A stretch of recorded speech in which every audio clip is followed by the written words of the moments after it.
தமிழ் சினிமாவின் ஆரம்ப காலகட்டங்களில் நடிகை, தயாரிப்பாளர் என பெரிய ஆளுமையாக வலம் வந்தவர் அஞ்சலி தேவி. அந்த காலத்திலேயே அஞ்சலி பிக்சர்ஸ் என்ற தயாரிப்பு நிறுவனத்தை தொடங்கி 30க்கும் மேற்பட்ட படங்களை தயாரித்தவர். சினிமாவில் அவரை முதலாளி அம்மா என்றுதான் அழைப்பார்கள். தமிழில் ஏராளமான படங்களை தயாரித்த அஞ்சலி தேவி பூங்கோதை என்ற படத்தை தயாரித்தார். இந்த படத்தை எல்.வி. பிரசாத் இயக்கினார். நாகேஸ்வர் ராவ் நாயகனாகவும் அஞ்சலி தேவி நாயகியாகவும் நடித்தனர். படம் தெலுங்கு, தமிழ் என 2 மொழிகளிலும் வெளியானது. தெலுங்கில் படத்திற்கு பரதேசி என்ற தலைப்பு வைத்திருந்தனர். எஸ்.வி. ரங்கராவ், டி.கே. ராமச்சந்திரன், பண்டரிபாய், சூரியகாந்தம் உள்பட பலர் நடித்திருந்தனர். 1953ஆம் ஆண்டு படம் வெளியானது. இந்த படத்தின் சிறப்பு என்னவென்றால், இந்த படத்தில் தான் நடிகர் திலகம் சிவாஜி அறிமுகமானார். அதாவது 2வது நாயகனாக நடித்தார். அப்போது சினிமா வாய்ப்பு தேடிக்கொண்டிருந்த சிவாஜி அஞ்சலியை சந்தித்தும் வாய்ப்பு கேட்க அவர் கொடுத்த வாய்ப்பு தான் இது. ஆனால் இந்த படம் வெளிவர காலதாமதமானதால் சிவாஜி நடித்த 2வது படமான பராசக்தி முதலில் வெளியாகி அதுவே முதல் படமானது. பூங்கோதை படத்திற்காக சிவாஜி வாங்கிய சம்பளம் ரூ. 101. எம்.ஜி.ஆர்., சிவாஜி கணேசன், ஜெமினி கணேசன், என்.டி. ராமாராவ், ஏ. நாகேஸ்வரராவ் என பல முன்னணி நட்சத்திரங்களுடன் இணைந்து அவர் தமிழ், தெலுங்கு, ஹிந்தி ஆகிய மொழிகளில் 150க்கும் மேற்பட்ட படங்களில் நடித்துள்ளார். தொடர்ந்து பல படங்களில் நடித்த அஞ்சலி தேவி 50களில் திரையுலகில் தவிர்க்க முடியாத நாயகியானார். 50களில் பன்முக திறமையுடன் கலக்கிய அஞ்சலி தேவி ரசிகர்களின் கனவு கன்னியாக திகழ்ந்தார். 1940ஆம் ஆண்டு தெலுங்கு திரையுலகின் பிரபல இசையமைப்பாளர் பி. ஆதிநாராயண ராவை காதலித்து திருமணம் செய்து கொண்ட அஞ்சலி தேவிக்கு 2 மகன்கள். நவரசங்களையும் தனது படங்களில் கொடுத்த நாயகி அஞ்சலி தேவி நடிகையாக மட்டுமல்லாமல் தன் கணவருடன் இணைந்து அஞ்சலி தேவி பிக்சர்ஸ் என்ற பெயரில் பல வெற்றிகரமான தெலுங்கு படங்களை தயாரித்தார். 1950ஆம் காலகட்டத்தில் மிகப்பெரிய ரசிகர்கள் பட்டாளத்தை கொண்டிருந்த அஞ்சலி தேவி 2016ஆம் ஆண்டு தனது 87வது வயதில் காலமானார். கலங்காதிரு மகனே, உன் கனவெல்லாம் நனவாகும் ஒரு தினமே என்ற பாடலின் மூலம் திரையுலகில் கவிஞராக கண்ணதாசன் அறிமுகமானார். அடுத்து ஆகஸ்ட் 27இல் வெளிவந்த மாயாவதியில் அஞ்சலி தேவியும் டி.ஆர். மகாலிங்கமும் முத்தமிட்டு கொண்டார்கள். இளைஞர் சமுதாயம் கிறுகிறுத்து போனது. தமிழ் சினிமாவில் முத்தமிட்டு கொள்வதெல்லாம் அப்போது பெரிய ஒரு பரபரப்பை உண்டு பண்ணியது. அந்த காலத்திலே முத்தமிட்ட ஜோடிகள் இவர்கள்தான் என்பது அபூர்வ செய்தி. தேவலோக அழகியாக அஞ்சலி தேவி நடித்த மற்றொரு மகத்தான வெற்றி சித்திரம் மங்கையர்க்கரசி செப்டம்பர் 3இல் வெளியானது. எழிலார்ந்த பி.யு. சின்னப்பாவின் வசீகரத்திலும் கம்பீரத்திலும் மனதை பறிகொடுத்து அஞ்சலி அவரை தன்னோடு தூக்கி செல்வதே திரைக்கதை. கணவனை காணாது கண்ணீர் விட்டு கடைசியில் ஒன்று சேரும் கற்புக்கரசியாக கண்ணம்மா. 1 மாதத்துக்குள் அஞ்சலி நடித்த 3 டாக்கில் வெளிவந்து பரபரப்பை ஏற்படுத்தின. அவை 3மே வெற்றிகரமாக ஓடின. வெவ்வேறு காரணங்களுக்காக தமிழ் சினிமா சரித்திரத்தில் இடமும் பிடித்தன. தென்னகத்தில் அஞ்சலியின் மார்க்கெட் சூடு பிடித்த சமயம். அவரது அரிதார வாழ்க்கையிலே எரித்து சாம்பலாக்கும் அதிர்ச்சிகரமான சம்பவம் மங்கையர்க்கரசி ஷூட்டிங்கில் நடந்தது. தேவலோகம் பற்றி எரியும் காட்சி.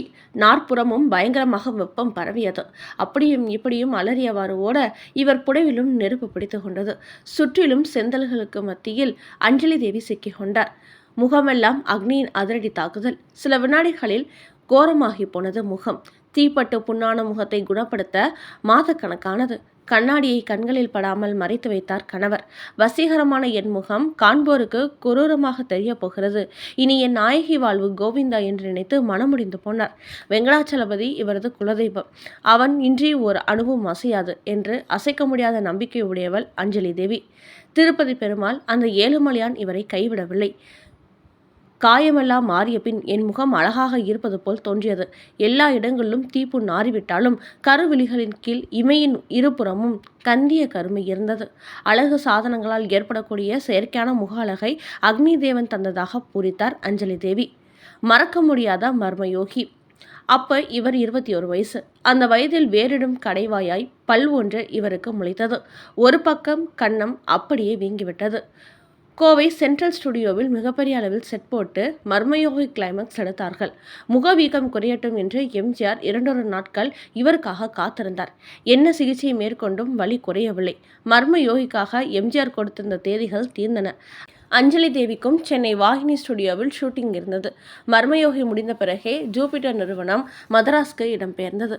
ஜூபிட்டர் எனது தாய் வீடு. நிழல் தந்து என்னை வளர்த்துவிட்டது. அன்னைக்கு துரோகம் செய்வதா? பாழாய் போன பல்வழியால் மர்மயோகியின் இறுதிக்கட்ட வேலைகள் மாதக்கணக்கில் தடைப்பட்டன. இவருக்காக சென்னையில் செட் போட்டு காத்திருந்தனர். அந்த சினிமாவே என் கையை விட்டு போனாலும் போகட்டும், என்ன ஆனாலும் சரி, மர்மயோகி படத்தை முடித்து தராமல் புது ஒப்பந்தங்களில் நடிக்கக்கூடாது என்கின்ற முடிவுக்கு வந்தார் அஞ்சலி தேவி. வீக்கம் அடியோடு மறைந்து முகம் பழைய நிலைமைக்கு வந்தது. மர்மயோகியில் நடிக்க தயாரானார் எம்ஜிஆர். மிக பெருந்தன்மையுடன் இவருக்காக தன் கால்ஷீட்டை மாற்றி கொடுத்து மர்மயோகி முடிவடைய பரிபூர்ண ஒத்துழைப்பு வழங்கினார். மர்மயோகியால் கிடைத்த லாபம் சென்னையில் ஜூபிட்டர் பிக்சர்ஸ் நிலை கொள்ளும் அளவுக்கு நிலைமையை மாற்றியது. மர்மயோகி மட்டும் ஓடியிருக்காவிட்டால் ஜூபிட்டர் சென்னைக்கு வந்திருக்காது. மிகப்பெரிய அளவில் சாதனை சித்திரங்களை தயாரித்து புகழ் பெற்றிருக்காது. மர்மயோகி முடிந்த பிறகு முதலாளி பழனிக்கு அழைத்து சென்றார். தண்டாயுதபாணி சுவாமியை தரிசிக்க கீழே இருந்து மலைக்கு நடந்தே சென்றார். எம்ஜிஆர், அஞ்சலி தேவி இணைந்து நடித்த முதல் படம் சர்வாதிகாரி. தமிழ், தெலுங்கு, ஹிந்தி 3 மொழிகளிலும் முரசு கொட்டியது. மாடர்ன் தியேட்டரில் அஞ்சலியின் ஹாட்ரிக் வெற்றி. அதற்கு காரணம் அஞ்சலியின் அபார நடிப்பு. சர்வாதிகாரியாக துடிக்கும் என் நம்பியாரின் கைப்பாவை மீனாவாக வருவார் அஞ்சலி. தளபதி சித்தூர் வி நாகையா அவரது மெய்காப்பாளன் எம்ஜிஆரை மயக்குவது போல் நடிக்க வேண்டிய கட்டாயத்தில் நிஜமாகவே அவரை காதலிக்க தொடங்குவார். சினிமாவுக்கு வந்து 5 ஆண்டுகள் ஆகியிருந்த நிலையில் அஞ்சலியின் நடிப்புக்கு பெரிய சவாலாக அமைந்தது சர்வாதிகாரி. காதலுக்கும் கடமைக்கும் நடுவில் அவர் தவிக்கும் தவிப்பு, நடுவில் நிஜமறிந்த நாயகனின் புறக்கணிப்பு, அத்தனையையும் தன் முகத்தில் காட்டி முழு திறமையையும் வெளிப்படுத்தினார் அஞ்சலி. ஆடலரசி மட்டுமல்ல, நடிப்பாற்றல் நிரம்பியவர் என்று ருசுப்படுத்தியது. தமிழகத்தில் அஞ்சலியை நிலைப்படுத்தியது. தமிழக அரசிலும் திரைத்துறையிலும் மிகுந்த தாக்கத்தை உண்டாக்கி எம்ஜிஆருக்கு புரட்சி நடிகர் பட்டம் நிலைக்க காரணமாக இருந்த மகத்தான வெற்றி சித்திரங்களை மர்மயோகியும் சர்வாதிகாரியும். எம்ஜிஆர், அஞ்சலி இணைப்பட முதலாளிகளின் ராசியான ஜோடியாயிற்று. மக்கள் திலகம் பற்றி அஞ்சலி. பெண்களை தெய்வமாக மதிப்பவர் எம்ஜிஆர். சில நேரம் ஓடிக்கொண்டிருக்கும் கேமரா நின்றதும் அவர் பார்வையின் மீது படும். உடனே டைரக்டரிடம் போய், கரண்டை காலுக்கு மேலே புடவை தூக்கி கொண்டு இருக்கிறது, சரி செய்த பிறகு திரும்பவும் அக்காட்சியை இடுங்கள் என்பார். அப்போதான் எனக்கே விவரம் புரிந்தது. காட்சியின் போதான எம்ஜிஆரின் கவனம் தெரிந்தது. பெண்மையை அவர் மதிக்கும் பண்பு புரிந்தது. எந்த விஷயத்திலும் உன்னிப்பான கவனம் கொண்டவர் எம்ஜிஆர். அடுத்தடுத்த தொடர் வெற்றிகளால் 1951 அஞ்சலியின் ஆண்டாகி போனது. எங்கெங்கு காணினும் அஞ்சலியாடா என்கின்ற நிலை. தென்னகமெங்கும் எல்லா டாக்கீஸ்களிலும் வருடம் முழுவதும் அஞ்சலியின் படங்களே ஓடின. ஒரு சுவர் பாக்கி இல்லாமல் அஞ்சலி நடித்த சினிமா விளம்பரங்கள் நீக்கமர நிறைந்தன. மனமோகன லாவண்யத்துக்கு மற்றொரு பெயர் அஞ்சலி. அதி அற்புத சௌந்தரியத்துக்கு இன்னொரு பெயர் அஞ்சலி. பட உலகில் இவர் ஒரு மாயக்காரி, மயக்கக்காரி, சிங்காரி, ஸ்வப்ன சுந்தரி என்றெல்லாம் மூத்த சினிமா நிருபர்கள் அஞ்சலியை போற்றி 1951 எழுதுவார்கள். கதை வசனம் அறிஞர் அண்ணா என்று முதல் முறையாக விளம்பரப்படுத்திய சினிமா சொர்க்கவாசல். அண்ணாவின் பனிமளம் பிக்சர்ஸ் தயாரிப்பு. புதுமுக நடிகரான எஸ். ராஜேந்திரனுடன் உச்ச நட்சத்திரம் அஞ்சலி ஜோடி சேருவாரா என்கின்ற தயக்கம் அண்ணா உள்பட அனைவருக்கும் இருந்தது. அண்ணா ஒரு உபாயம் சொன்னார். தயாரிப்பு நிர்வாகிகளிடம் SSRஐ நேரில் சென்று அஞ்சலியிடம் தன்னை அறிமுகப்படுத்தி கொண்டு அவரோடு நடிக்க அனுமதி கேட்கட்டும், அஞ்சலி எடுக்கும் முடிவை இறுதியானது என்றார். சேடப்பட்டி இளம் காலை சூரிய நிறத்தில் வனப்பும் வசீகரமும் வளம் சேர்க்க முன் பணிவாக நின்று உடன் இணை சேர கோரிக்கை விடுத்த அதிசயத்தை முதன்முதலாக கண்டார் அஞ்சலி. அண்ணாவை தேடி வந்து, இவர்தான் என்னுடன் நடிக்க பொருத்தமானவர், இவரையே நடிக்க வையுங்கள் என்றார். புதுமுகம் SSRஐ நொடிநேர யோசனையுமின்றி ஆதரித்து நாயகனாக அங்கீகரித்தார் அஞ்சலி. KR ராமசாமி, பத்மினி, SSR அஞ்சலி என்கின்ற வித்தியாசமான காம்பினேஷனில் வெளியானது சொர்க்கவாசல். பகுத்தறிவு பாசறையாக புகழ்பெற்று அண்ணாவின் உரிமை குரலை எங்கும் தமிழ் முழக்கம் செய்து வெற்றி வலம் வந்தது. ராவே என்று மிக சுருக்கமாக அழைக்கப்பட்ட ரா. வெங்கடாச்சலம் எழுதிய கதையை AVM ஒரே சமயத்தில் 3 மொழிகளில் படமாக்கியது. தமிழில் பெண், தெலுங்கில் சங்கம், ஹிந்தியில் லடுக்கி. 3லும் அஞ்சலி, வைஜெயந்தி மாலா முதலாக இணைந்து நடித்தார்கள். அஞ்சலியின் ஜோடி ஜெமினி கணேசன். அவர் ஹீரோவாக ஒப்பந்தமான முதல் படம் பெண். அவர் முதலில் காதல் காட்சியில் நடித்ததும் அஞ்சலியுடன் தான். நான் மாடிப்படிகளில் ஏறி செல்வேன். என் எதிரில் அஞ்சலி தேவி மாடியிலிருந்து இறங்கி வருவார். இருவரும் முட்டிக்கொள்வோம். இதுவே நான் நடித்த முதல் love scene. MV Raman direct செய்தார். AVMல் அதற்காக 40 முறை ஒத்திகை பார்த்தார்கள். காட்சியை எடுத்து முடிக்க 7 டேக் ஆகியது என்றார் ஜெமினி கணேசன். அஞ்சலியுடன் மிக அதிக வெற்றி படங்களில் நடித்த ஒரே தமிழ் ஹீரோ ஜெமினி கணேசன். DK சண்முகமும் குழுவினர் நடத்திய வெற்றிகரமான நாடகம் ஸ்ரீரதின் முதல் கதையான ரத்தபாசம். ரத்தபாசம் படத்தில் நடிப்பதற்காக அஞ்சலி தேவியை அழைத்தோம். நாடகத்தை பார்த்த அவர் அதில் கதாநாயகியாக நடித்த எம்.என். ராஜத்தின் நடிப்பை வெகுவாக பாராட்டினார். ராஜம் நன்றாகத்தானே நடித்திருக்கிறார், அவரையே நீங்கள் ஏன் சினிமாவிலும் பயன்படுத்தக்கூடாது? ஒரு சிறந்த கதாநாயகியை நீங்கள் அறிமுகப்படுத்தினால் உங்களுக்கும் பெருமை கிடைக்குமே என்றார் அஞ்சலி. அவரது உள்ளம் உயர்ந்தது. சக நடிகையின் வாய்ப்பை நாம் தட்டி பறிக்கலாகாது என்று பெருந்தன்மையுடன் பேசினார் அஞ்சலி. ஸ்டார் வேல்யூவாக அஞ்சலி ரத்தபாசம் சினிமாவில் அவசியம் நடிக்க வேண்டும் என்று விளக்கினோம். அதன் பிறகே சம்மதித்தார் டி.கே. சண்முகம். 1957 தை திருநாளையொட்டி ஜனவரி 18 வெளியானது சக்கரவர்த்தி திருமகள். அஞ்சலிக்கு மற்றொரு ஹாட்ரிக் வெற்றியை உறுதி செய்தது. சக்கரவர்த்தி திருமகளாக இளவரசி கலாமாலினியாக எம்ஜிஆருக்கு இணையான கதாபாத்திரத்தில் அஞ்சலி நடிப்பில் புகழ் கொடி நாட்டினார்.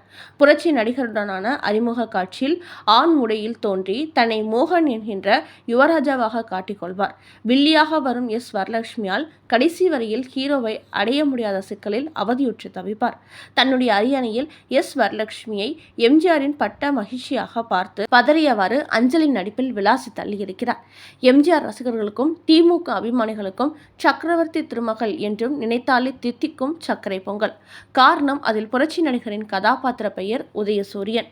எம்ஜிஆர் வேண்டுமென்றே அந்த பெயரை வைத்துக் கொண்டதாக பத்திரிகைகள் விமர்சித்தன. 3 மொழிகளில் அதிரடியாக ஓடி கணவனே கண்கண்ட தெய்வம், சம்பாதித்த செல்வாக்கும் அஞ்சலிக்கு தேடித்தந்த பேரும் புகழும் தென்னக திரையுலகில் ட்ரெண்ட் செட்டராக அமைந்தன.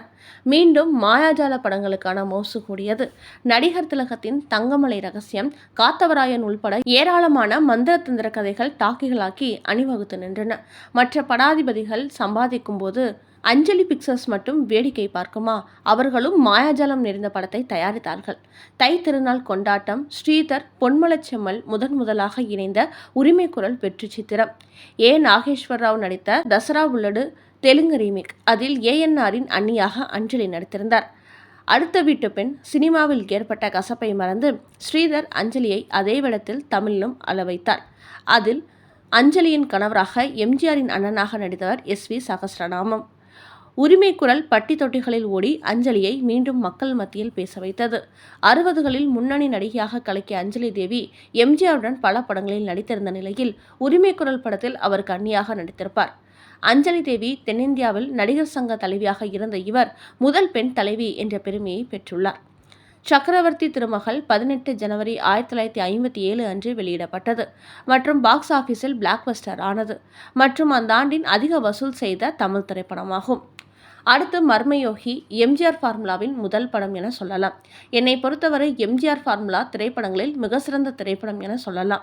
மிகவும் இளம் வயது என்பதால் அவரது உடலும் இணைந்தே உழைத்திருக்கிறது. மிகவும் இயல்பாக நன்றாக நடித்துள்ளார். சண்டை காட்சிகள், அரண்மனையின் உள்ளே இருக்கும் மேல் மாடியிலிருந்து மண்டபத்திற்கு கயிறு பிடித்து இறங்கி வரும் காட்சிகள் எல்லாம் அவ்வளவு அற்புதமாக இருக்கின்றன. வசனம் கூட அவ்வளவு அழகாக இருக்கிறது. அவரது திரையுலக வாழ்வின் மிக சிறப்பான திரைப்படங்களுள் இதுவும் ஒன்று. அஞ்சலி தேவிதான் வில்லி. அப்போதைய முன்னணி கதாநாயகர்களுள் ஒருவராக இருந்த அவர் வில்லியாக நடித்திருப்பது வியப்புதான். இப்படி தமிழ் சினிமாவில் ஆளுமையாக இருந்து புரட்சி தலைவருக்கு கதாநாயகி, வில்லி, அண்ணி என்று பல்வேறு வேடங்களை ஏற்று நடித்த பெருமை தேடித்தந்தவர் அஞ்சலி தேவி. தீயில் முகம் கருகி அதோடு நடிப்பு போச்சு என்று நினைத்தவர் மீண்டும் நடிக்க வந்த கதை. சிவாஜியும் எஸ்.எஸ்.ஆர். அஞ்சலி தேவியின் வீடு தேடி சென்று வாய்ப்பு கேட்ட கதை. இப்படி நிறைய சொல்லலாம். அஞ்சலி தேவியின் வாழ்க்கையில் அஞ்சலி தேவி என்றும் நம் நினைவில் இருப்பவர்.